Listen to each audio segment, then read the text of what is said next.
खानवान शहर में भी सिंध टीवी नेटवर्क के सॾ ते सकाफ़ती रंग निखरी पिया। पौड़नि पकनि समेत नंढड़नि ॿारनि भी सकाफ़ती वेस पहिरे पंहिंजे सकाफ़त के उजागर कयो। जिस्कम पारां तुनिया बकाशा खां खानवान ताईं सकाफ़ती रैली कढी वई।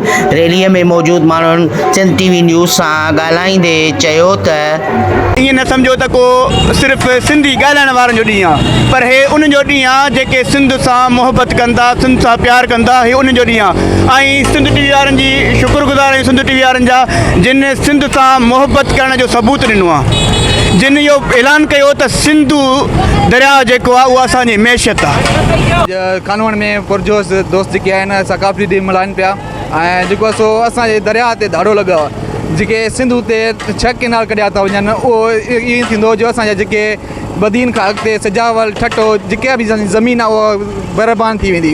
सिंध टीवी जी महिरबानी जेको असांजी सकाफ़त ॾियार जे मौजूदु थी ऐं सिंधी तपी अजरक मल्हायूं था पिया ऐं हमेशह हमेशह मल्हाईंदा रहंदासीं। मज़हबी भाईचारो असांजी सकाफ़त है, सिंधु दरिया असांजी मैशियत है, सिंध टीवी जिंदाबाद। सकाफ़त जो वॾो ॾियारो आहे ऐं सिंधु दरिया असांजो सकाफ़त ऐं सिंध टीवी बाक़ाइदे मल्हाए रही आहे। हिननि सभिनी जो चवणु हुयो त सिंध टीवी नेटवर्क हमेशह हर मसइले ते पंहिंजो पाण मल्हायो आहे। हिन दफ़े जेको सिंध टीवी तरफ़ां ऐलान सकाफ़ती ॾियारो मज़हबी भाईचारो असांजी सकाफ़त सिंधु दरिया असांजी मैशियत पिणु साराह जोॻो अमल आहे। कैमरा टीम सां गॾु अब्दुल हफ़ीज़ सतो, सिंध टीवी न्यूज़ खानवान।